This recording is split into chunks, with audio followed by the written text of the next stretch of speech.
은혜의 장소, 복된 장소를 이루어주시니 감사합니다. 하나님, 오늘도 저희가 예배 가운데 하나님의 은혜를 받기를 원합니다. 우리의 심령이 영신 하나님을 만나는 그런 예배 되기를 원하오니 주님께서 이 예배를 주관하여 주시옵소서. 감사드리며 예수님의 이름으로 기도드렸습니다. 아멘. 우리 다 찬송가 94장, 통일 찬송가 102장, 주의 수고자를 귀한 것 없네 찬양드리겠습니다.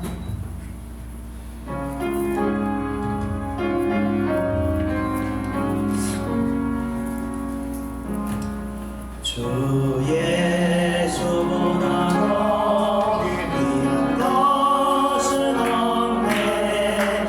이 세상 무기와 바꿀 수 없네. 영주는 내 대신 돌아가신 그 놀라운 사랑 잊지 못해. 세상 즐거움 다 버리고 세상 자랑 다 버렸네. 주 예수보다 더 귀한 것은 없네. 예수밖에는 없네. 주 예수보다 더 귀한 것은 없네. 이 세상 명예와 바꿀 수 없네. 이전에 즐기던 세상 일도 주 사랑하는 마음 잊지 못해. 세상 즐거움 다 버리고 세상 자랑 다 버렸네. 주 예수보다 더 귀한 것은 없네. 예수밖에는 없네. 주 예수보다 더 귀한 것은 없네.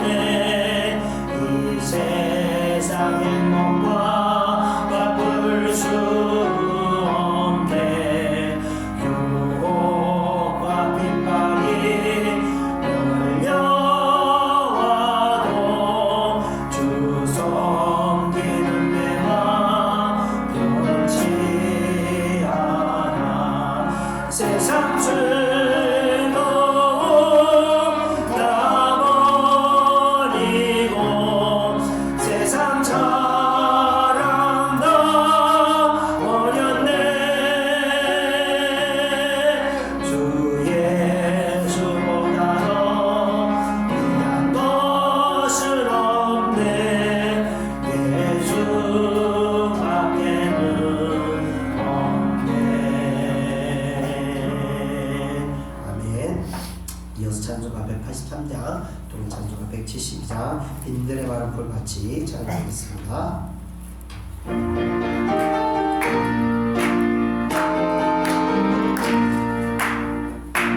마른 풀같이 주는 나의 영혼, 주님의 약속한 성령 간절히 기다리네. 아무런 메마른 땅에 담비를 내리시던 성령의 담비를 부어 새 생명 주옵소서. 반가운 빗소리 들려 천천히 춤을 추네. 봄비로 내리는 성령 내게도 주옵소서. 아무런 메마른 땅에 담비를 내리시던 성령의 담비를 부어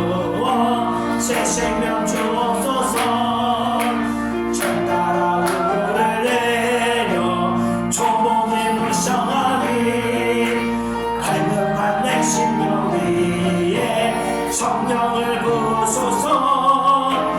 가물어 메마른 땅에 단비를 내리시던 성령의 단비를 부어 새 생명 주옵소서. 참되신 성령의 온나 거길 수 있사오냐.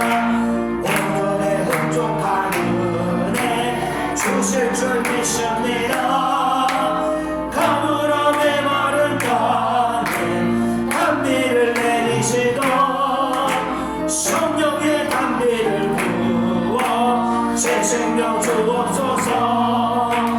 가물어 메마른 땅에 단비를 내리시던 성령의 단비를 부어 새 생명 주옵소서. 아멘. 이어서 찬송가 263장 통일 찬송가 197장 이 세상하고 찬양드리겠습니다.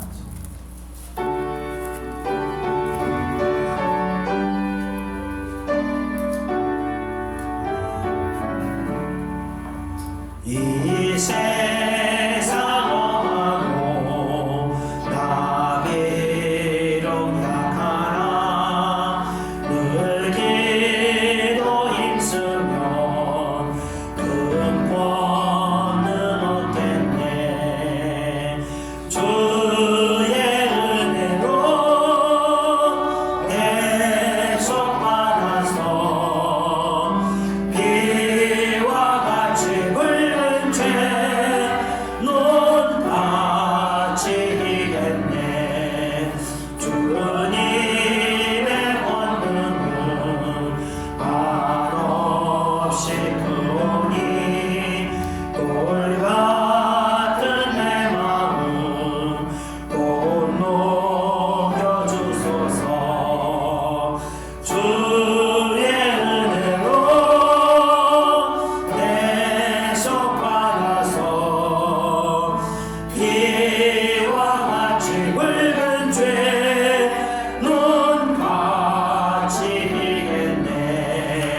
내 마음이 아파요 늘 넘어지오니 주 예수 힘주사 굳세게 하소서.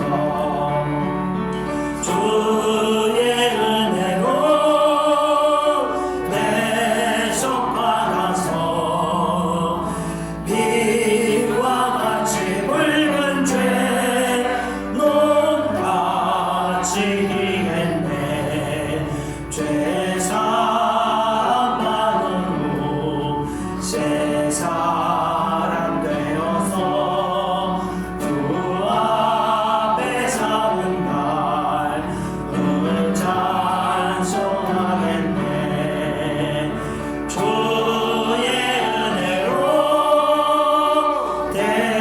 대속받아서 비와 같이 붉은 죄 눈 다치겠네. 아멘. 이어 찬송가 320장 통일 찬송가 350장 나의 죄를 정죄하사 찬양드리겠습니다.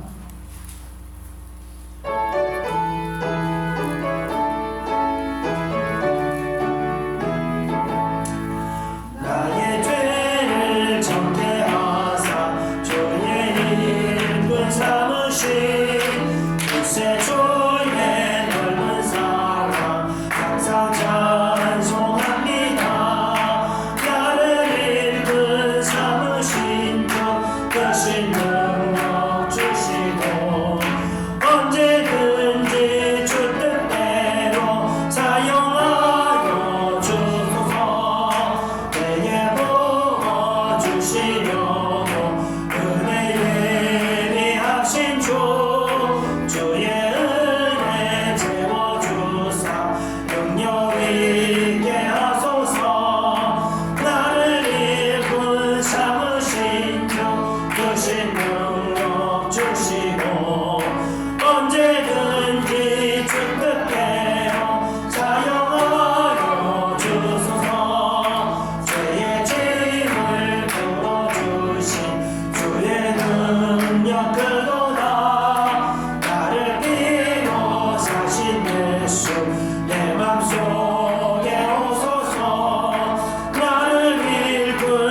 참으신 주 크신 능력 주시고 언제든지 주 뜻대로 사용하여 주소서. 주여 내게 성령으로 충만하게 채우사 생명수가 강물처럼 흐르게 하옵소서.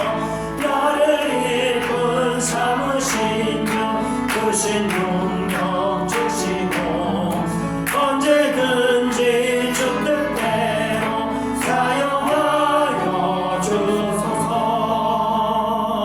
아멘. 우리 끝으로 찬송가 531장 통일찬송가 321장 자비한 주께서 부르시네 회상 드리면서 오늘 예배를 통해서 또 우리가 은혜받게 해달라고 기도하겠습니다. 이 말씀을 듣는 이유는 말씀을 통해서 내 안에 사람이 자기 자신을 잘 모릅니다. 근데 말씀이 들어올 때 내 자신을 보게 되는 거예요. 그래서 말씀에서 벗어나 있는 내 자신을 말씀을 듣다가 발견하게 됩니다. 그리고 우리가 그걸 돌이키고 회개하면서 다시 하나님의 은혜 가운데로 들어가는 겁니다. 그래서 말씀을 듣고 그걸 듣고 흐르는 것이 아니라 그거를 우리가 말씀을 통해 다시 새로워져야 되는 겁니다. 그래서 예배 가운데 그 새로워진 역사가 우리 내 자신 안에 일어나게 나가고 다시 통성을 기도하겠습니다. 찬송가 531장입니다.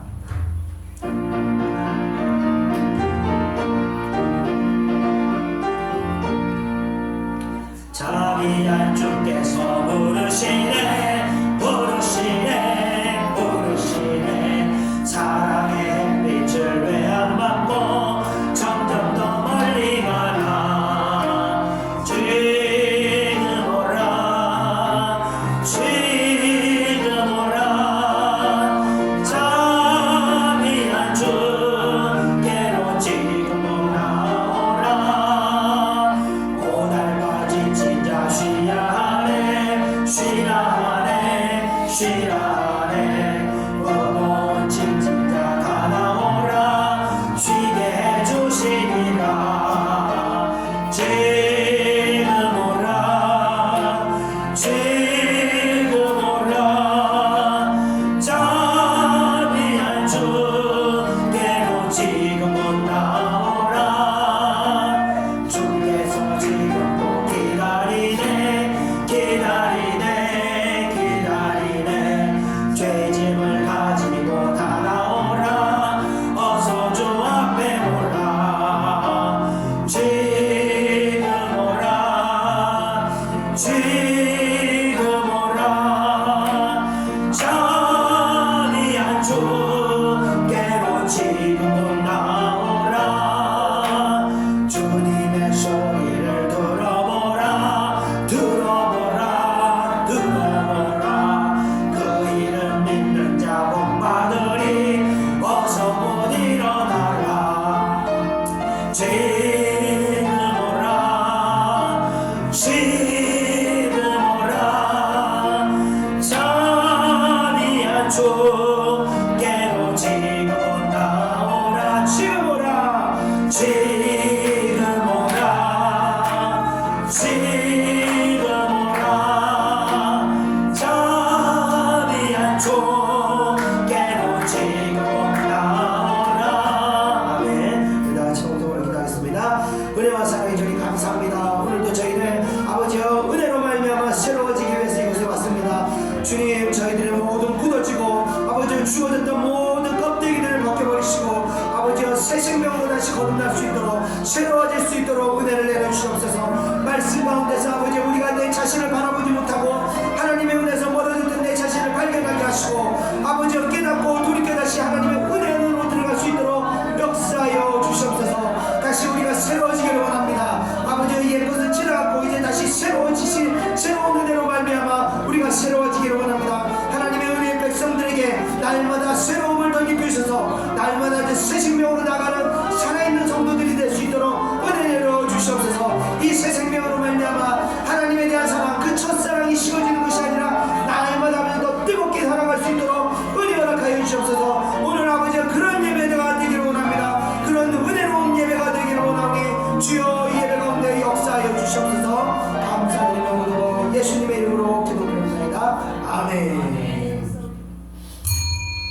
다 같이 사도신경으로 신앙을 고백하겠습니다. 전능하사 천지를 만드신 하나님 아버지를 내가 믿사오며 그 외아들 우리 주 예수 그리스도를 믿사오니 이는 성령으로 잉태하사 동정녀 마리아에게 나시고 본디오 빌라도에게 고난을 받으사 십자가에 못 박혀 죽으시고 장사한 지 사흘 만에 죽은 자 가운데서 다시 살아나시며 하늘에 오르사 전능하신 하나님 우편에 앉아 계시다가 저리로서 산자와 죽은 자를 심판하러 오시리라.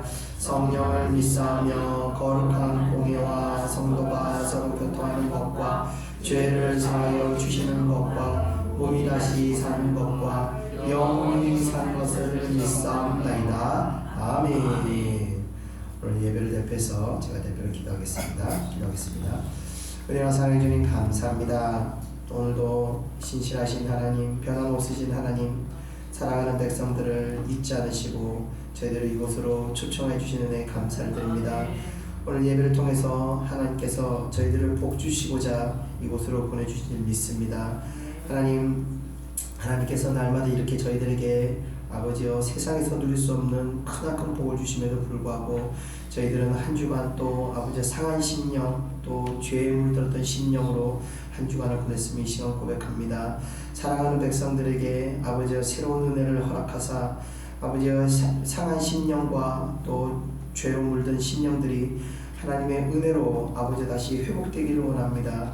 사랑과의 관계에 있어서 또 세상의 눌림으로 인해서 아버지여 상처나고 아버지여 상실되었던 많은 여러가지 마음들이 하나님의 은혜로 말미암아 다시 기쁨의 회복이 일어날 수 있도록 은혜 베풀어 주시옵소서. 또 아버지여 세상의 유혹을 이기지 못하고 죄 가운데 빠졌던 마음들도 하나님 은혜를 베풀어 주셔서 회개할 수 있는 심령을 주셔 아버지여 회개하러 말미암아 다시 그 마음이 하나님의 은혜 가운데 거룩한 심령으로 변화될 수 있도록 역사하여 주시옵소서. 하나님께서 기뻐하시는 것은 상한 심령이라고 하셨으니 저희들의 모든 상한 심령들이 하나님의 은혜로 말미암아 다시 기뻐하는 심령으로 변화될 수 있도록 은혜 허락하여 주시옵소서. 세상은 아버지여 끊임없는 슬픔과 끊임없는 고통의 연속이 오나 은혜 안에 있는 우리들은 아버지와 세상의 흐름을 따르는 것이 아니라 은혜 가운데 감사하고 기뻐하게 될 줄 믿습니다. 사랑하는 백성들 어떠한 시련과 어려움이 온달지라도 그 중심에 늘 하나님의 은혜 가운데서 아버지와 기쁨과 감사와 또 평강을 누릴 수 있도록 은혜 허락하여 주시옵소서. 오늘도 말씀을 통해서 아버지와 우리 신앙적인 아버지의 형식적인 것과 아버지와 외식적인 것이 다 벗겨지기를 원합니다. 우리가 하나님 앞에 또 사람 앞에 아버지 동일한 모습으로 다니는 것이 아니라 하나님 앞에서는 죄인된 마음 또 사람 앞에서는 의로운 모습으로 아버지와 위선된 그런 이중적인 모습으로 살아가는 것이 아니라 이 말씀을 통해서 우리의 속사람이 날로 거룩해질 수 있도록 은혜 허락하여 주시옵소서. 그래서 하나님 앞에서나 또 사람 앞에서 우리가 항상 동일한 모습으로 우리가 신앙생활할 수 있도록 그래서 사랑하는 예찬교회 성도들이 아버지 외식하는 자와 같이 위선적인 자와 같이 그러한 자들이 되지 않고 아버지 하나님 앞에 순전한 믿음으로 살아가는 성장하는 그런 성도들 될 수 있도록 은혜 허락하여 주시옵소서. 아버지와 또 기도드렸기는 예배 가운데 참석하지 못하던 성도들도 있습니다. 또 아버지 시험에 빠진 성도들도 있습니다. 하나님 그들을 굽어 살피사 아버지 그들이 그 시험을 잘 이길 수 있도록 믿음으로 아버지와 응원할 수 있도록 아버지께서 도와주시옵소서. 그래서 아버지와 그 모든 시험을 후훌 털고 일어났을 때 이전보다 더 큰 믿음으로 아버지여 세워질 수 있도록 역사하여 주시옵소서. 예배가 있기까지 수고하고 봉사한 손길들 위에도 늘 하나님의 긍휼하심과 은혜가 넘칠 수 있도록 역사하여 주시옵소서. 감사드리며 모든 것 예수님의 이름으로 기도드렸사옵나이다. 아멘.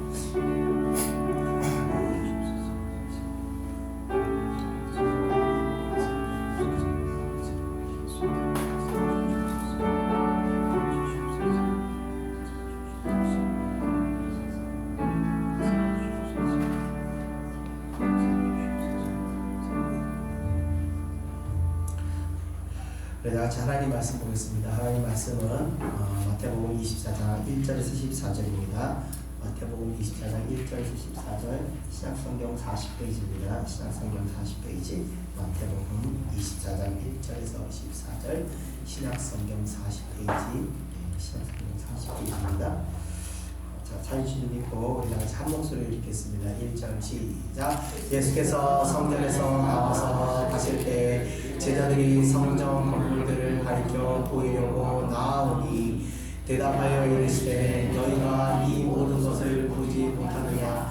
내가 진실로 너희에게 이르노니 돌 하나도 돌 위에 남지 않고 다 무너뜨려지리라. 예수께서 감람산 위에 앉으셨을 때 제자들이 조용히 와서 이르되 우리에게 이르소서 어느 때에 이런 일이 있겠사오며 또 주의 임하심과 세상 끝에는 무슨 징조가 있사오리이까.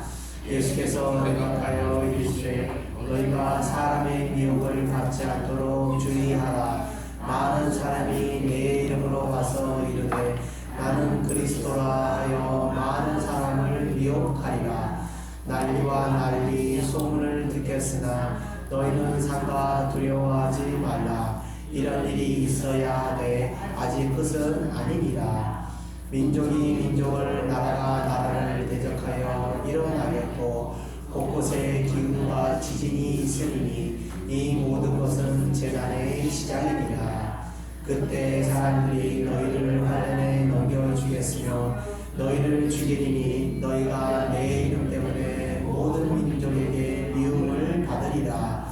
그때 많은 사람이 실족하게 되어 서로 잡아주고 서로 미워하겠으며 거짓 선지자가 많이 일어나 많은 사람을 미혹하겠으며 불법이 성함으로 많은 사람의 사랑이 식어지리라.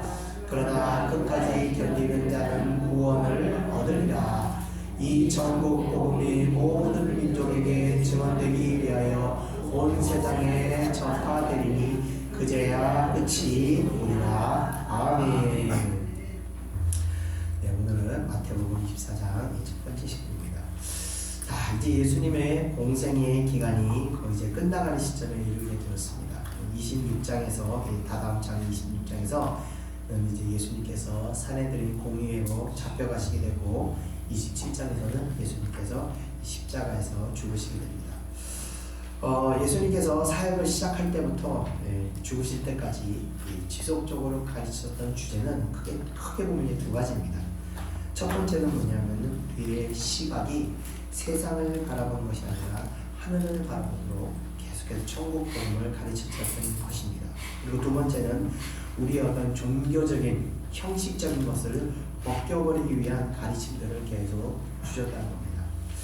자, 이 종교적인 형식적인 이런 껍데기가 씌워지게 되면 이 생명력이 사실 그때부터 서서히 소멸되게 된 겁니다. 특히 좀 하나님을 좀 성경을 좀 알고 어떤 신학적인 지식이 있다고 하는 사람들에게는 더더욱 이 껍데기가 두껍게 씌워질 수가 있는 위험이 있습니다. 그것을 종교성이라고 하는 것인데요.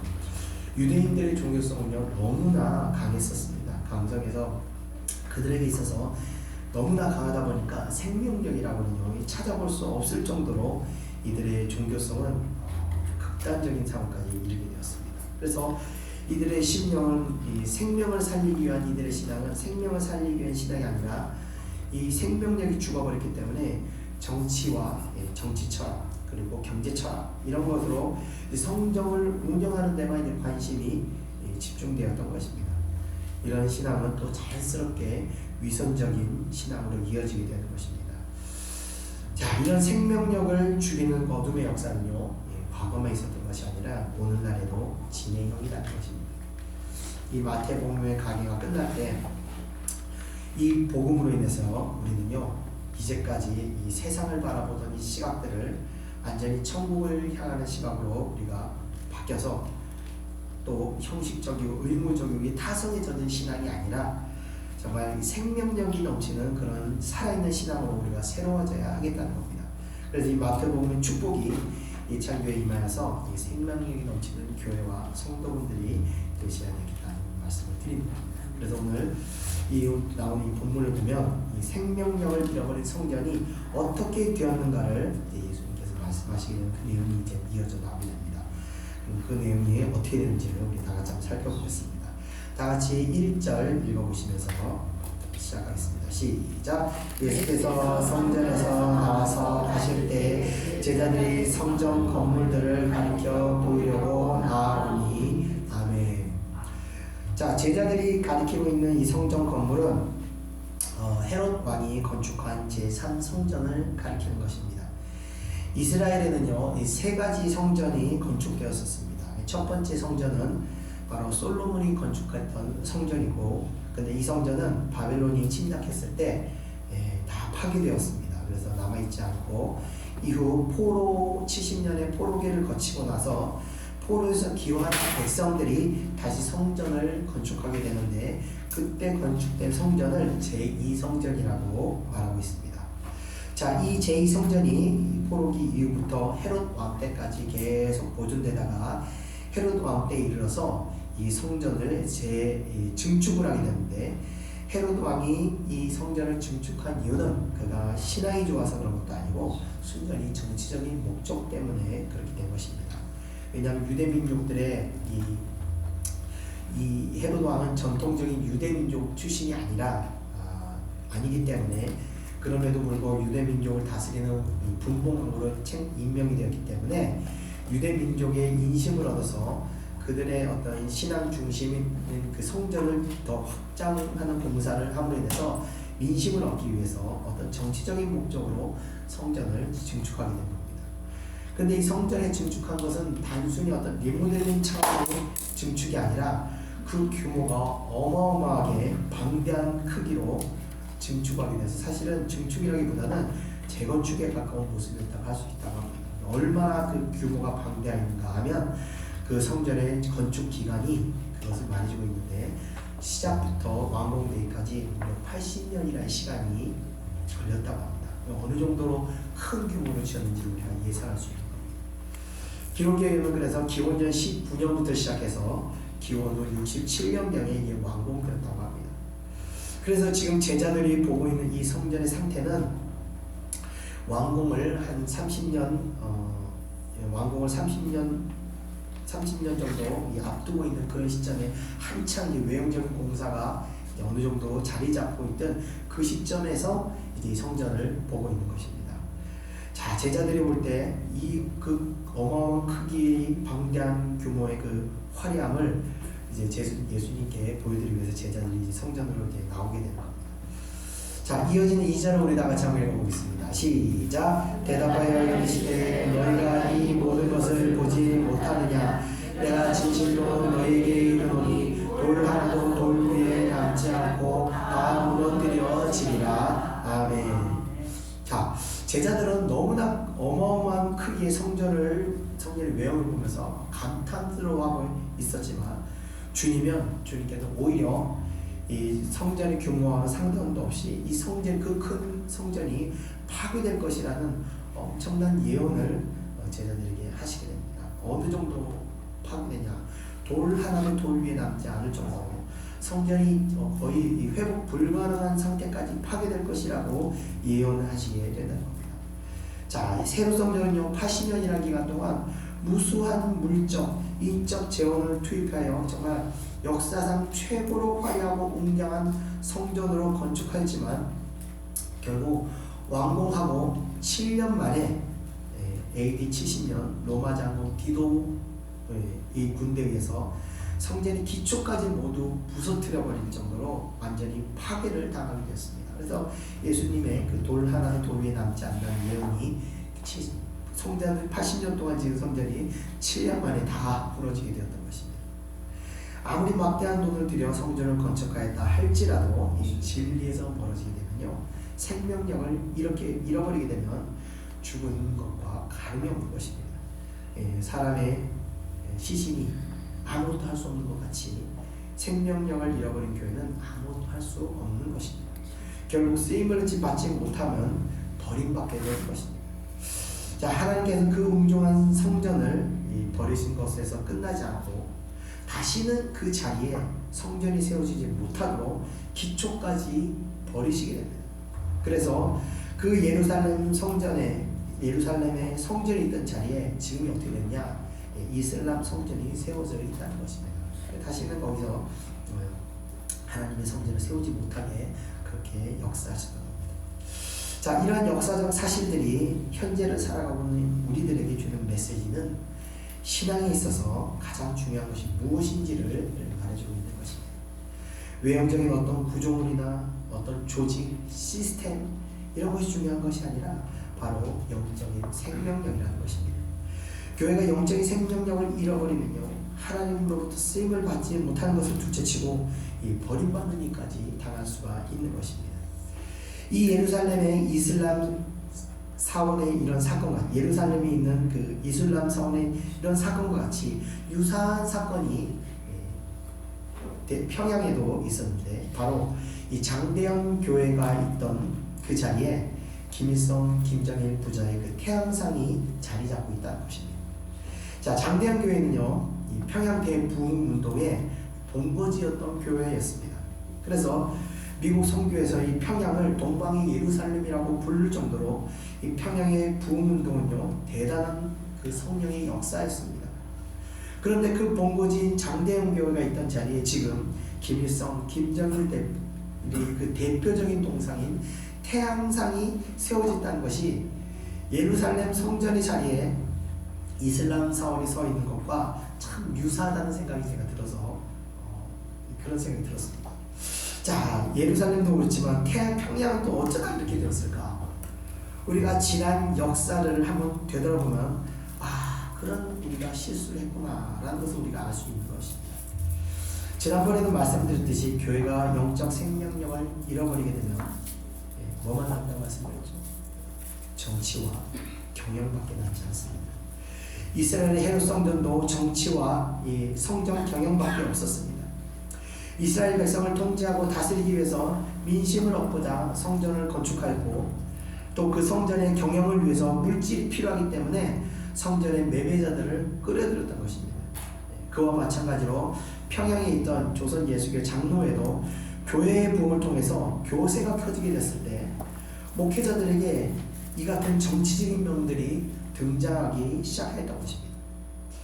미국 선교회에서요, 조선의 그 대부흥이 평양에서 일어나긴 했지만 수도가 지금의 서울인 경성이었기 때문에 수도 중심의 전대를 이제 계획하게 됐습니다. 처음에 이제 미국 선교회들이 평양에서 평양과 대한민국이 들어와서 복음을 전했지만, 평양에서도 부흥이 일어났지만 그래도 수도 중심으로 복음을 전해야 선교를 시작해야 더 빨리 한국 땅으로 확산되지 않을까? 그래서 우리 그러면 경성으로 그 전도의 방향을 옮기자. 그래서 평양에 있던 숭실대학교도 경성으로 옮기는 계획을 진행하게 되었습니다. 그런데 이것을 가장 심하게 반대하고 회방을 놓았던 사람들이 바로 평양에 있던 조선 예수교 장로의 목회자들이었다는 것입니다. 조선 기독교의 주도권이 경성으로 넘어갈 수 있다는 평양의 부흥을 우리가 익혔기 때문에 우리가 대한민국의 기독교의 중심이 되어야 된다는 어떤 기득권을 지키고 싶어서 경성으로 내려갈 거라는 그 위기감에 이들이 적극적으로 방해하고 회방을 하게 되었습니다. 결국 이들의 반대로 인해서 미국 선교에서는 학교 이전을 포기하고 대신 분교 형식으로 경성에 숭실대학교 분교를 설립하게 되었습니다. 지금은 이제 숭실대학교가 되었죠. 자, 그리고 이뿐만이 아닙니다. 교회를 지킨다는 명분으로 신사참배의 이 조선 예수교 장로에게 총회가 앞장서게 되었다는 겁니다. 그래서 헌금을 모아서 일본군에게 전투기를 사주는 이런 아첨까지 떨면서 이들은 어떻게든 그 교회의 운영을 유지하기 위해서, 왜냐하면 신사참배를 반대하면 교회 문을 닫아버린다고 협박을 했기 때문에 어떻게든 교회는 운영해야 되지 않냐, 교회는 지켜야 되는 게 아니냐 이러면서 이들은 어떤 하나님의 뜻과 하나님의 어떤 영적 생명력이 중요한 게 아니라 그냥 이렇게 경영에, 그러니까 정치적인 성향으로 이들이 치부하게 되었던 것입니다. 자, 이미 이들의 부흥을 경험한 지 얼마 되지 않았습니다. 얼마 되지 않아서 생명력을 잃어버리게 되었을 때 이들은 이미 종교적 기득권자들이 되어버렸던 것입니다. 생명력이 아니라 기득권과 정치적인 목적은 결국 하나님의 쓰임을 받지 못할 뿐 아니라 다시 일어설 수 없을 정도로 버림받게 된다는 것입니다. 이러한 역사적 사실들이 현재 한국 교회도 의미하는 바가 크다는 겁니다. 지난번 생명력을 잃어버린 유럽 교회들이 폐허가 되거나 술집, 카페, 나이트클럽, 도서관 등으로 이제 팔려버린 일들을 말씀드린 적이 있었습니다.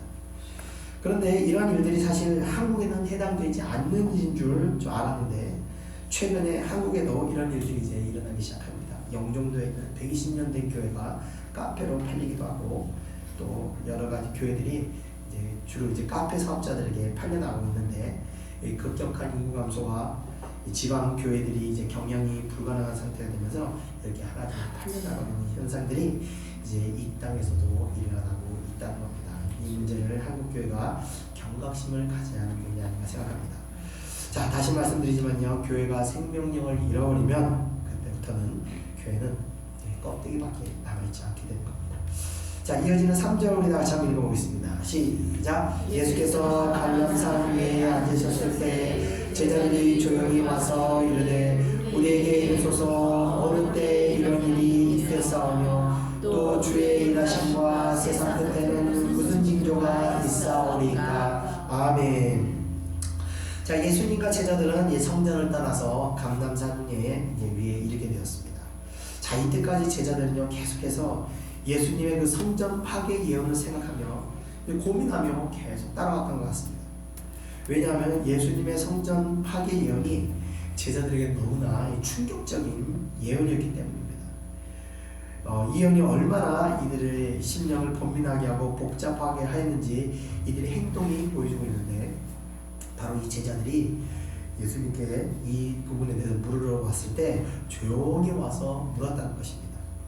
자, 이 질문을 한 제자들은 마가복음 기록에 의하면 베드로, 야고보, 요한, 안드레 이 네 사람인데 이들이 질문할 때 다른 제자들이 다 있는 어떤 공개적인 자리에서 질문하지 않고 은밀하게 조용히 예수님께서 다가온 예수님께 와서 질문하였다는 것은 그만큼 그들이 지금 굉장히 혼란스럽고 자기들의 어떤 심령이 굉장히 번민스러움을 예상케 하는 것입니다. 자, 그들은 예수님께 두 가지 질문을 하는데 먼저는 어느 때에 이 성전 파괴가 일어나게 되는지, 그리고 세상이 끝날 때는 또 어떤 징조가 일어나게 되는지에 대해서 여쭙게 됩니다. 그런데 사실 제자들이 이 두 질문은 두 종류의 질문이 아니라 하나의 질문과 같은 것입니다. 왜냐하면요, 제자들은 하나님의 임재와 같은 이 성전이 파괴된다는 것은 이건 있을 수 없는 일이라고 생각하고 있었기 때문에 이거는 세상 말세나 일어날 수 있는 일로 생각하였던 것입니다. 그래서 성전 파괴와 세상의 종말이 동시에 일어난 일로 생각하고 이 같은 두 가지 질문을 하게 되지만 결국 하나의 질문이 된 것입니다. 그래서 예수님께서 이러한 그들의 의중을 아시고 성전 파괴에 대한 구체적인 언급을 하지 않으시고 세상 종말에 대한 징조들을 이제 복합적으로 말씀하시게 되는 겁니다. 자, 그 세상 종말에 대한 징조에 대해서 이제 네 가지 징조를 예수님께서 말씀하시게 되는데 그 첫 번째 징조가 다음에 나오는 4절 5절의 내용이 되겠습니다. 우리 다 같이 4절 5절의 말씀을 이어서 읽어보겠습니다. 시작. 예수께서 대답하여 이르시되 너희가 사람의 미혹을 받지 않도록 주의하라. 많은 사람이 내 이름으로 와서 이르되 나는 그리스도라 하여 많은 사람을 미혹하리라. 아멘. 자, 첫 번째 징조는요, 거짓 그리스도가 출현하여 많은 미혹의 역사가 일어난다는 것입니다. 자, 이런 거짓 그리스도의 출현은 사실 초대 교회에서도 있었던 일이고 기독교 역사에서도 끊임없이 발생하였으며 지금도 일어나고 있는 일입니다. 스스로 메시아라고 하는 사람이 사실 제가 아는 사람도 많게도 한 10손가락이 될 것 같습니다. 이러한 일들이 지속적으로 일어나고 있는 현상에 대해 우리에게 주시는 메시지는 종말에 대한 이 경각심을 늦추지 말라는 그런 의미가 아닐까 하는 생각도 해보았습니다. 자, 그런데 한편으로 종말의 징조와 같은 이 거짓 그리스도들이 끊임없이 등장하였음에도 불구하고 종말이 오지 않았다는 것은 어쩌면 이 마지막 때에 등장하는 거짓 그리스도는 이전까지 등장하였던 자칭 메시아라고 하는 자들과는 비교도 할 수 없는, 그러니까 이전까지 보았던 문선명이나 이만희 이런 수준의 미혹과는 비교도 할 수 없을 정도로 정말 예수 그리스도가 등장한 것 같은 그런 강력한 능력을 소유한 진짜 같은 거짓 그리스도가 등장하지 않을까라는 생각을 한번 해보았습니다.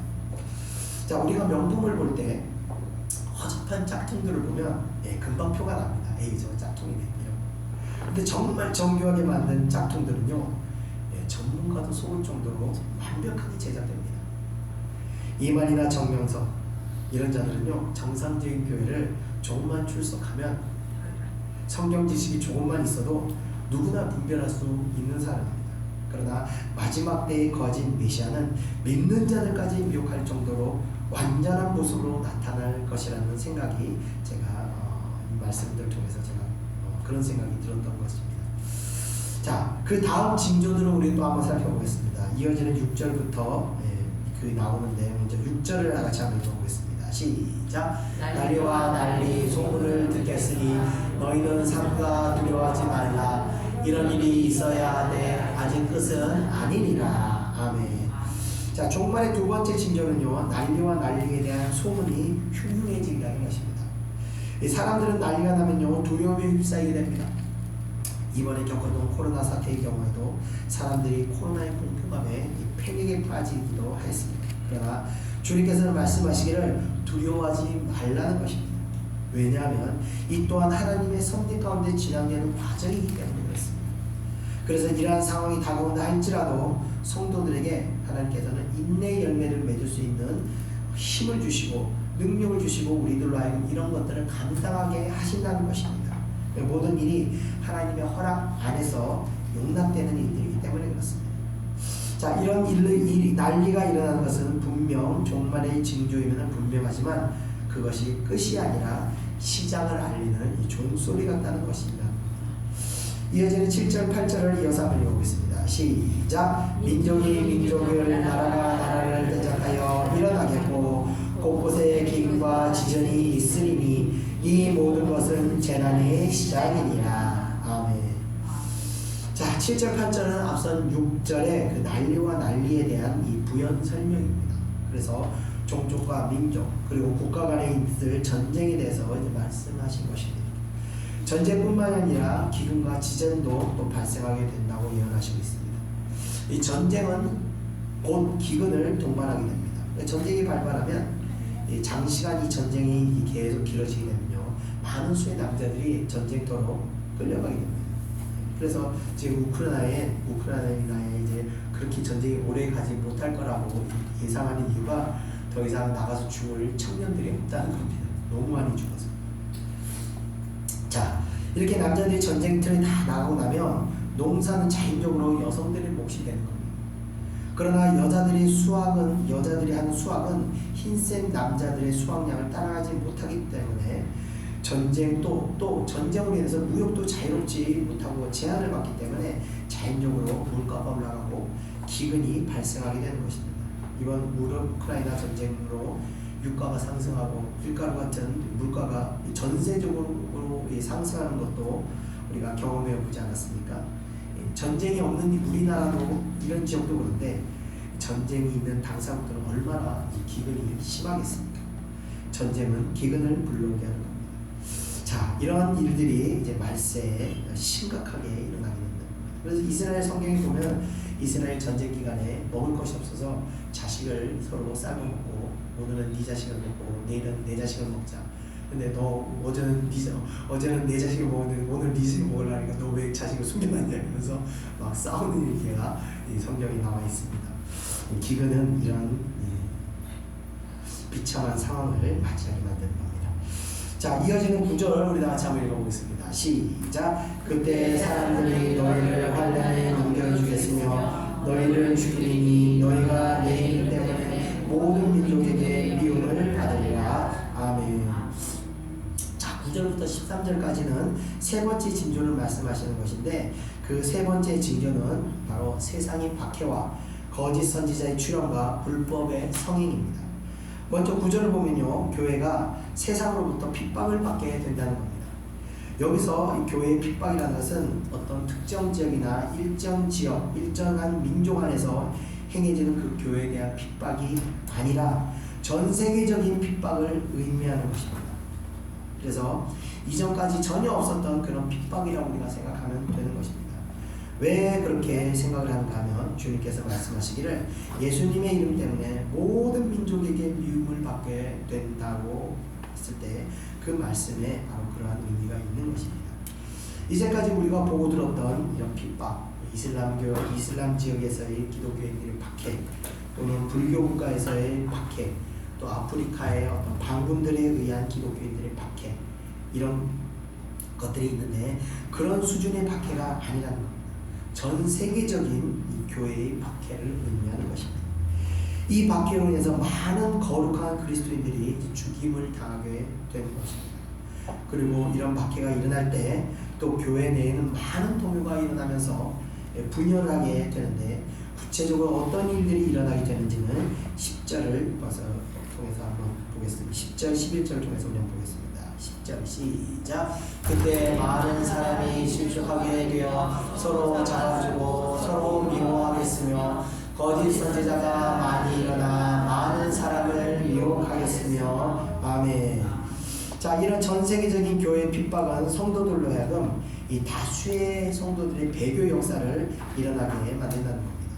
그리고 교회는 신앙을 고수하는 자와 또 타협하자는 자들 사이에 또 분열과 다툼이 일어나게 되는 것입니다.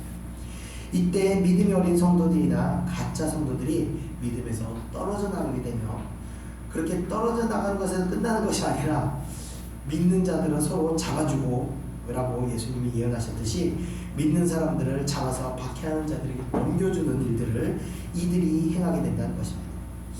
어떻게 그럴 수 있는가 말이 안 된다 생각할 수 있지만 아까 말씀드렸던 그 과거 조선 예수교 장로회 평양도에 있는 조선 예수교 장로회 총회장이 신사참배를 반대했던 이 주기철 목사님을 가장 심하게 박해했던 장본인이 바로 이 장로회 총회장이었던 것을 볼 때 성경의 예언은요 놀랍도록 정확하다는 것입니다.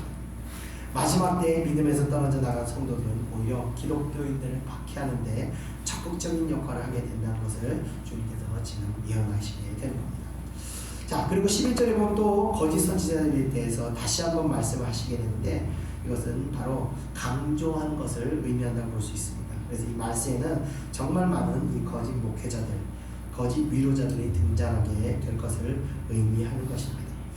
자, 이어지는 12절, 13절을 이어서 한번 읽어보겠습니다. 시작. 불법이 성함으로 많은 사랑이 식어지리라. 그러나 끝까지 견디는 자는 구원을 얻으리라. 아멘. 자, 불법이란 이 부도덕함을 나타내는 것이말로 신앙이라는 미명하에 자인되는 온갖 비신앙적인 이 타락성을 말하는 겁니다. 자, 기독교에 탈을 쓰고 있는 이단이나 또 귀신을 섬기고 있는 무당들의 공통된 특징이 하나 있습니다. 그것은 바로 이들은요 성적으로 타락하였다는 것입니다. 이단의 교주치고 부인을 열어두지 않은 교주가 없고 무당치고 또 가정을 온전히 지키는 무당이 거의 없다는 것이 증명합니다. 그래서 주를 섬긴다고 하면서도 이 성적으로 문란하게 된다는 것은 그리고 그것에 대해서 어떤 도덕적 죄책감을 느끼지 않는다면요 지금 나를 인도하는 어떤 영적인 존재에 대해서 의구심을 가져야 한다는 것입니다. 거룩하신 성령께서는요 사랑하는 백성들을 타락하게 인도하시지를 않으시기 때문에 그렇습니다. 자, 성도의 내면의 타락이라는 것은요 외형적으로는 사랑이 식어가는 현상으로 표출되게 되는 겁니다. 그래서 내면이 타락하면요 외형적으로 사람이 점점 굳어지고 딱딱해지고 그렇게 어떤 사람에 대한 어떤 인간성이 메말라가게 되는 겁니다. 이 영적인 원리는 바로 하나님과의 관계성에서 문제가 생기기 때문에 그렇습니다. 아담이 죄를 지음으로 제일 먼저 행한 것이 무엇입니까? 하나님을 두려워하여 숨게 되었던 겁니다. 죄는 인간으로 하여금요 하나님에 대한 의존적이고 신실한 관계를 단절시키므로 두려움의 관계로 변형시켜버리게 되는 것입니다. 우리가 흔히 이제 내리사랑이라고 말하는 것 같이 부모로부터 사랑을 많이 받고 자란 아이들은 성장해서 다른 사람들에게 많은 배려를 하게 되는 것입니다. 마찬가지로 하나님과의 신실한 관계를 가지고 있는 사람은 하나님으로부터 충만한 은혜의 공급을 받게 됩니다. 한마디로 하나님의 사랑이 넘치도록 부어지게 되는 것입니다. 그래서 하나님의 사랑을 받은 성도가 그 사랑을 다른 사람에게 전할 수 있는 것과 같이 하나님과 신실한 사람이 은혜를 나누기도 하고 또 복음을 전하기도 하고 사랑을 베푸기도 하게 되는 것입니다. 그러나 불법은 하나님으로부터의 은혜를 차단시키게 됩니다. 그래서 회개하기까지는 심령이 계속해서 굳어지게 되면서 기쁨도 사라지고 감사도 사라지고 평강도 깨어지게 됩니다. 자, 평강이 사라지면 한마디로 신경질적인 사람이 되기 때문에 사랑을 베푼 것은요 생각도 할 수 없게 됩니다. 그래서 불법은 이렇게 사람의 마음 안에 있는 넘치는 하나님으로부터 주어진 사랑을 서서히 식혀버리고 딱딱하게 굳은 양심까지도 굳혀버리는 그런 사람을 만들게 된다는 겁니다. 말세의 사람들에게 이 같은 일들이 많이 일어나게 된다는 것입니다. 자, 그러나 끝까지 싸워서 견디고 이기는 자에게는 구원이라는 큰 축복이 주어지게 된다는 것입니다. 자, 끝으로 14절을 다 같이 한번 읽어보겠습니다. 시작. 이 천국 복음이 모든 민족에게 증언되기 위하여 온 세상에 전파되리니 그제야 끝이 오리라. 아멘. 자, 마지막 네 번째 징조를 말씀하셨습니다. 바로 복음이 모든 민족에게 증거되어 온 세상에 전파된다는 것입니다. 자, 이 네 번째 징조는요 이미 거의 완성 단계에 들어서고 있습니다. 전 세계 선교 연구를 전문을 하는 연구자들에 의하면 전 세계 모든 나라, 모든 민족에게 복음이 들어가지 않은 나라와 민족이 이제는 거의 없을 정도로 전 만방에 복음이 전파되었다고 합니다. 분명히 종말 때의 카운트다운은 시작된 거라고 우리가 생각할 수 있는 것입니다. 자, 그래서 우리가 맞이하는 예수님의 재림 그때 이런 일들이 우리 삶 가운데서 이제 지금 일어나게 된다는 것입니다.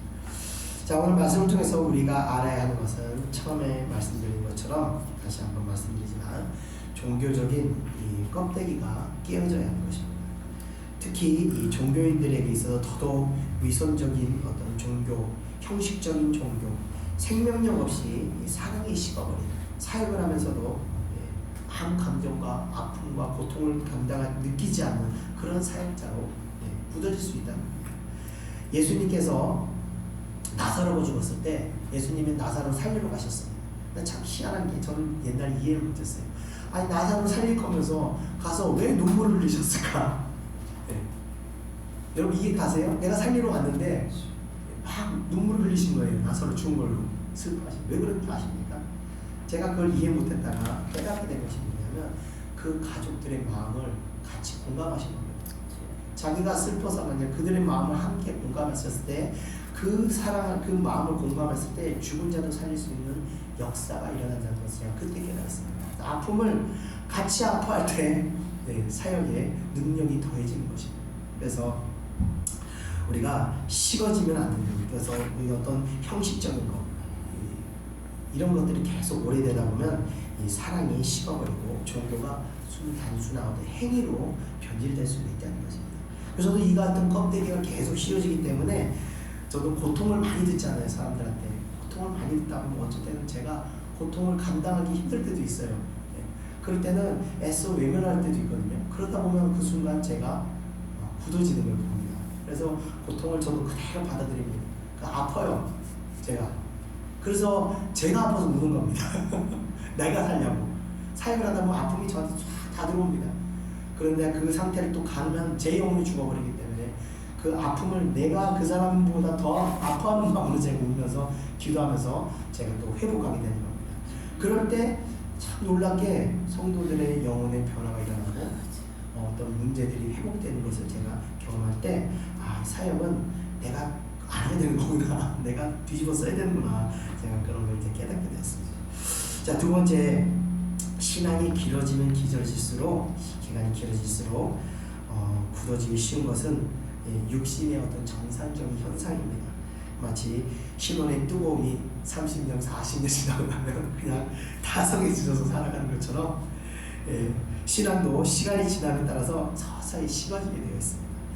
그래서 식어지지 않기 위해서 어떻게 해야 돼요? 기도한 부부간에 대화를 많이 나눠야 그 타성이 굳어지지 않는 것처럼 우리가 하나님과 대화를 많이 나누기 위해서 기도를 많이 해야 하는 것입니다. 그래야 뜨거움이 식어지지 않는 것입니다. 자, 말씀을 항상 준비하면서 하늘을 보고 살아야 합니다. 자칫 땅을 보는 순간 믿음은 무너지게 되는 것입니다.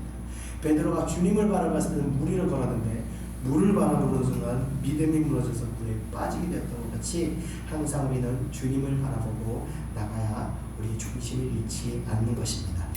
자, 대한민국은 이제 큰 변화를 준비하고 있는 어떤 새로운 패러다임의 가운데 우리가 들어가 있습니다. 이런 때 우리가 믿음을 잘 수호하여서 하나님이 그 축복하는 그 축복된 나라와 축복된 민족에 대해서 정말 나라 민족에서 기도하며 우리가 하나님 주신 그 복을 다 온전히 받을 수 있는 그런 저와 여러분 되시기를 주님의 이름으로 축원드리며 말씀을 마치겠습니다. 기도하겠습니다.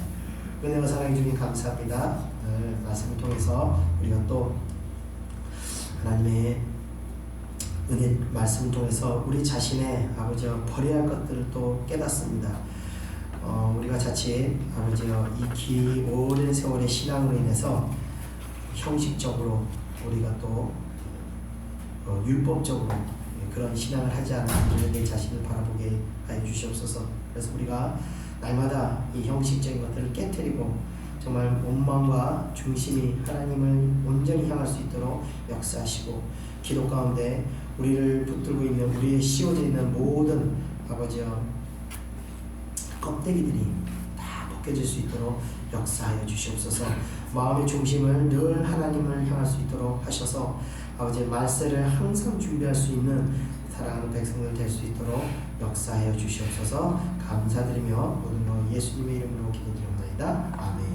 우리 다 찬송가 461장 통찬송가 519장 십자가를 지시며 잘 드리겠습니다.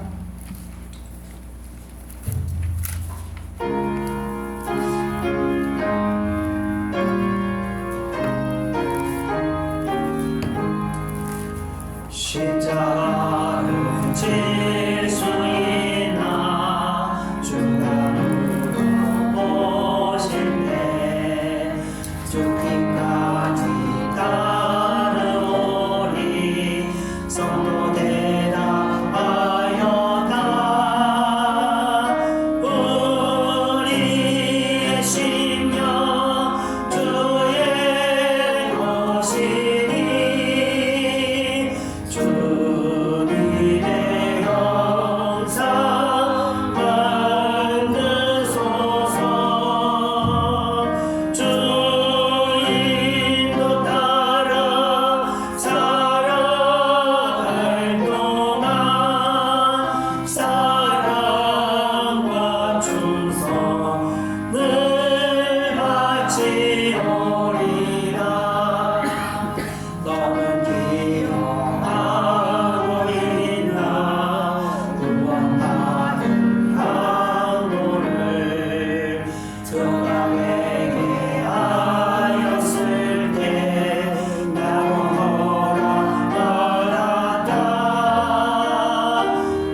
세우고 교회를 운영하는 데 있어서 철학이 하나 있습니다. 철학이 하나 그 기준이 있습니다. 뭐냐면 큰 자가 작은 자를 섬긴다는 겁니다. 그래서 제가 여러분들이 뭐 하나 시키는 게 하나도 없습니다. 제가 다 합니다. 제가 여러분을 섬기는 마음으로 제가 그런 걸 다 한 겁니다. 뭐 청소부터 시작해서 다 한 겁니다. 우리 교회는요, 다른 교회는 높은 자리에 오르면 일 안 해요. 그런데 우리 교회는 거꾸로입니다. 높으로 올라갈수록 여러분들이 많은 것들을 감당하셔야 됩니다. 그래서 우리 교회는요, 어떤 다른 목적을 가지고 오면 참 불행한 교회입니다. 저는요, 사람도 세우지 않을 거고요. 저는 여기서 사람들을 박수 치고 칭찬도 안 하고, 제 입에서 사람들 칭찬하는 말이 안 나옵니다. 그래서 어떤 다른 목적을 가지고 한다면 불행한 교회입니다. 이 교회는. 여러분들 그 목적을 아무도 이루지 못할 겁니다. 그러나 정말 그 하나님을 향한 그 열정, 그 사랑을 회복, 그것만 여러분들이 바라보시면 이 교회처럼 아마 교회가 없을 겁니다. 일반적으로 교회들이 많이 심리, 어떤 형식적으로 어떤 틀에 갇혀서 그렇게 하지만 제가 그런 것들을 추구하지 않고 오직 하나님의 은혜, 오직 성령의 은혜로 우리가 하나님 앞에 어린아이와 같은 심령, 그 심령을 회복하기 위해서 제가 교회를 세우고 그런 교회 만들기 위해서 제가 사실은 기도하고 이렇게 하고 있기 때문에 그렇습니다. 여러분들이 그런 목적이 없이 오셨다면 정말 이 교회에서 하나님의 큰 사랑을 여러분들 받으시게 될 겁니다. 이 시간 우리가 기도할 것은 여러분 기왕 이 교실에 오셨으니까 그런 것들 다 버리시기 바랍니다. 명예가 무슨 소용이 있습니까? 저 총회장 시켜준다고 오라면 안 갑니다. 교수 시켜준다고 오라고 해서 안 가요. 너가 할 일은 이거다. 그래서 제가 그 순종하고 있는 겁니다. 이게 무슨 소용이 있습니까? 하나님이 하라는 것이 더 중요한 거 아닙니까? 네. 우리는 하나님의 뜻을 따라야 됩니다. 조선 예수교 장로회가 하나님의 뜻이 아니라 자기들의 어떤 기득권과 자기들의 어떤 외형적인 것을 지키려다가 저주를 받게 되었고, 예루살렘에 있는 바리새인들도 외형적인 것을 지키려다가 저주를 받게 되었습니다. 우리는요, 그런 사람이 될 사람들입니다. 우리는 하나님의 쓰임을 받아야 됩니다. 크든 작든 하나님의 쓰임을 받고, 우리가 천국 갔을 때 하나님의 위로하심과 하나님의 그 뜨거운 환영을 받으면 우리 천국을 가야 되는 겁니다.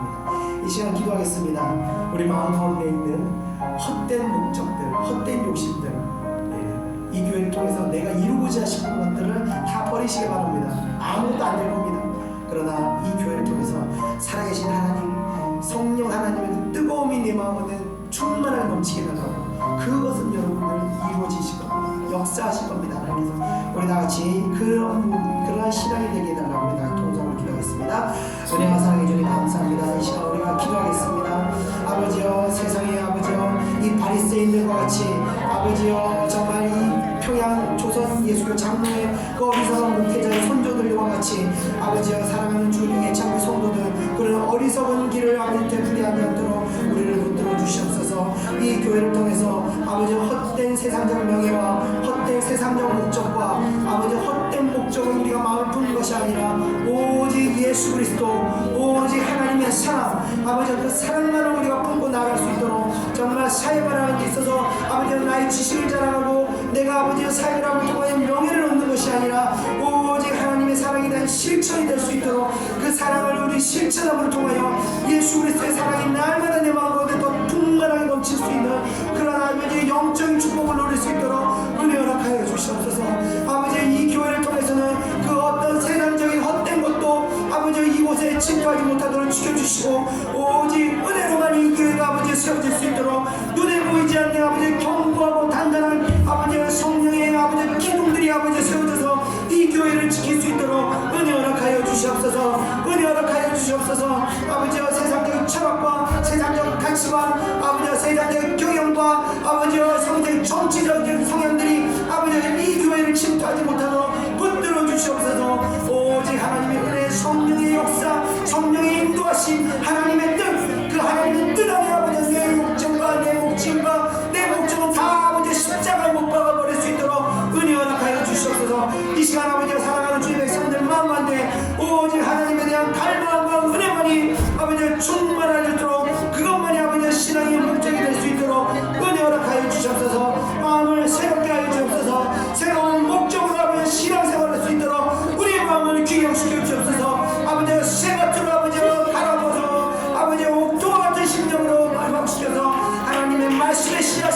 아버지 30배 60배 100배의 열매를 맺을 수 있는 놀라운 역사를 허락하여 주옵소서. 감사드리며 모든 것 예수님의 이름으로 기도드렸사옵나이다. 아멘. 우리의 심령 주의 것이니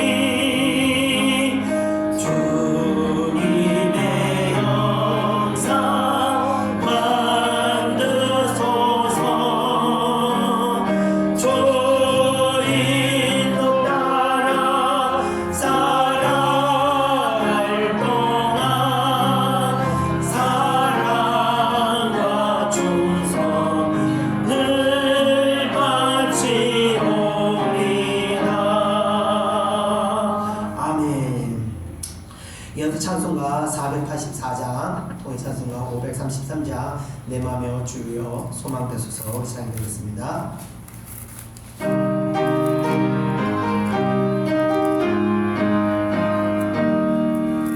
내 맘에 주여 소망되소서. 주 없이 모든 일 어때요라. 밤에나 낮에나 주님 생각 잘 때나 깨게 함께 하소서. 지혜의 주여 말씀으로서 언제나 내 안에 계시소서. 주는 내 아버지 나는 아들. 주 안에 내가 늘 함께하네. 세상의 영광 다 안 보여. 언제나 주님은 나의 길이여. 주님만 내 맘에 계시오니 영원한 주님 잠비하여라. 영원한 주님 내 승리의 주. 하늘의 기쁨을 주옵소서. 어떠한 고난이 닥쳐와도 만유의 주여 소망되소서. 아멘. 다시 또 기도하겠습니다. 마음의 소망을 우리가 주님으로 말씀을 정했으면 좋겠습니다. 마태복음은 오늘 말씀드렸듯이 마태복음은 세상을 향한 우리의 시각을 하늘로 향하게 하는 그러한 복음입니다. 그래서 이 복음을 통해서 우리의 모든 가치관이 바뀌어야 되는 겁니다. 마태복음이 끝나고 났을 때 우리의 가치관이 이전과는 완전히 변화가 되어야 됩니다. 영적인 말씀을 통해 영적인 변화가 일어나야 되는 것입니다. 그래서 우리가 세상을 사는 목적이 하나님의 영광을 목적으로 봐야 됩니다. 사람들은요 세상을 위해서 합니다. 세상도 있어야 하나님도 있는 거다 생각하는데 사실 순서가 바뀌었습니다. 먼저 하나님을 붙들어야 하나님께서 세상도 열어주시는 겁니다. 세상을 열고 좀 자리 잡고 내가 신앙생활할 때 이게 그렇게 되지 않습니다. 먼저 하나님한테 집중하고 나갈 때 하나님께서 세상의 문도 열어주시는 겁니다. 명예도 하나님께서 주실 때 받는 것입니다. 이 시간 우리가 순서를 다시 점검하기 바랍니다. 여러분 마음 가운데 세상이 뭐 우선됐다면 그걸 먼저 내려놓으시고 하나님이 먼저 우선되게 달라고 우리가 같이 통성으로 기도하겠습니다. 은혜와 사랑해 주님 감사합니다. 이 시간 기도하겠습니다. 아버지여 우리가 같이 아버지의 생계의 문제 또 아버지여 하나님을 섬기는 일에 있어서 우리가 세상을 먼저 우선시하고 하나님의 일을 아버지여 등한시하지 않는지 우리가 다시 우리 자신을 바라보게 하여 주시옵소서. 그 무엇보다도 하나님의 일이 우선되어야 되는데 아버지여 우리가 하나님의 일을 망각한 채 세상에 아버지 취해있지 않았나 내 자신을 돌아보게 하여 주옵소서. 모든 것이 아버지 하나님 중심으로 할 때 하나님께서 세상도 축복하시고 세상도 문을 열어주시고 아버지여 세상의 일도 우리에게 허락하시는데 아버지 우리가 아버지가 믿음이 없어서 하나님께서 도와주시거나 그 믿음을 믿지 하나님의 말씀을 믿지 못하고 내가 아버지가 문을 내가 내 스스로 내 하나님의 일을 아버지 내가 많이 찾아서 해지나는지 이 시간 돌아보게 하여 주시옵소서. 아버지가 하나님께 다시 우리가 중심을 하나님께 드리고 하나님 앞에 엎드려 아버지 앞에 정말 모든 것을 내어드리고 마칠 때 우리 하나님의 머리물을 통하여 하나님의 주어지는 역사를 우리 믿습니다. 아버지 이 시간 사랑하는 백성들에게 우선순위를 하나님 중심으로 바뀔 수 있도록 아버지 믿음을 주시옵소서. 믿음을 주시옵소서. 이 모든 것이 믿음이었기 때문에 내가 하려고 했던 것입니다. 아버지 믿음을 주셔서 믿음으로 나갈 때 살아계신 하나님께서 하셨다는 것을 아버지 눈으로 보고 아버지 입으로 간증할 수 있도록 은혜 허락하여 주시옵소서. 역사하여 주시옵소서. 그래서 믿음으로 행함으로 말미암아 하나님을 기쁘시게 하고 하늘의 상급을 쌓는 놀라운 은혜의 시간들을 허락하여 주시옵소서. 감사드리며 예수님의 이름으로 영원한 주님의 승리의 주 하늘의 기쁨을 주옵소서. 어떤 고난이 닥쳐가도 하루의 주여 소망되소서. 아멘. 끝으로 찬송가 486장, 통찬송가 474장, 이 세상에 근신된 일이 많고 찬양드리고 제가 기도하고 축도하고 마치겠습니다. 찬송가 486장입니다.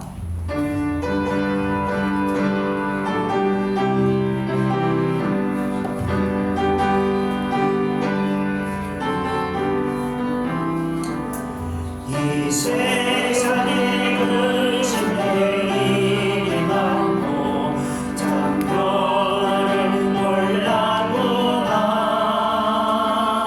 내 주 예수 날 오라오시니 평안히 쉬리로다. 주 예수의 보혈의 은혜로다. 참 기쁘고 즐겁구나. 그 은혜를 영원히 누리겠네. 평안히 쉬리로다. 이 세상에 공고한 일이 많고 참 쉬는 날 없었구나. 내 주 예수 날 사랑하시오니 평안히 쉬리로다. 주 예수의 보혈의 은혜로다. 참 기쁘고 즐겁구나. 그 은혜를 영원히 누리겠네. 평안히 쉬리로다. 이 세상에 죄 앞을 일이 많고 참 주를 쌓였구나. 내 주 예수 날 먼저 주시오니 평안히 쉬리로다. 주 예수의 보혈의 은혜로다. 참 기쁘고 즐겁구나. 그 은혜를 영원히 누리겠네. 평안히 쉬리로다. 아멘. 기도하겠습니다. 은혜와 사랑해 주님 감사합니다. 오늘도 말씀을 통해서 아버지여 저희들의 형식적이고 위선적이고 종교적인 아버지 껍질을 벗겨주시는 감사드립니다. 하나님 우리가 사람을 바라보고 신앙생활하는 것이 아니라 하나님을 보고 신앙생활을 했어야 하는데 아버지여 자칫 우리가 세상적인 가치관과 관점으로 인해서 하나님을 바라보는 것이 아니라 아버지 사람을 바라보고 있었음을 이 시간 고백합니다. 아버지 오늘 말씀을 통해서 저희들 아버지 새 심령으로 새로워지기를 원합니다. 오직 하나님 그 아들 우리 예수 그리스도를 바라보며 중심이 하나님을 기쁘시게 하는 성도들로 아버지와 성장할 수 있도록 은혜 허락하여 주시옵소서. 예루살렘 성전과 또 아버지와 평양 대부흥의 장대인 교회를 보면서 아버지의 생명력을 잃어버리고 아버지와 정치와 또 타협에 빠진 교회가 어떻게 되었는지를 역사를 통해서 우리는 우리 자신을 다시 바라보게 은혜 허락하여 주시옵소서. 사랑하는 백성들 어리석인 아버지와 믿음의 손조들과 같은 길을 대밟지 않도록 지켜주시고 날마다 아버지의 생명력을 향해서 생명력을 붙들고 하나님의 은혜의 인도하심을 따라 나아갈 수 있도록 역사하여 주시옵소서. 또 아버지 말세의 징조들을 늘 보며 하늘을 바라보며 말세에 준비하는 아버지 깨어있는 주의 백성들 될 수 있도록 은혜 허락하여 주시옵소서. 한 주간도 하나님께서 함께 동행하사 아버지와 세상의 허탈한 목적과 욕심과 헛된 생각들로 살아가는 백성들의 심령이 아버지와 흔들리지 않도록 더러워지지 않도록 지켜주시고 한 주간 승리할 수 있도록 역사하여 주시옵소서. 귀한 예물 위에도 하나님의 은혜를 더하셔서 아버지와 물질에 메마름이 없도록 역사하여 주시옵소서. 감사드리며 모든 것 예수님의 이름으로 기도드렸사옵나이다. 아멘.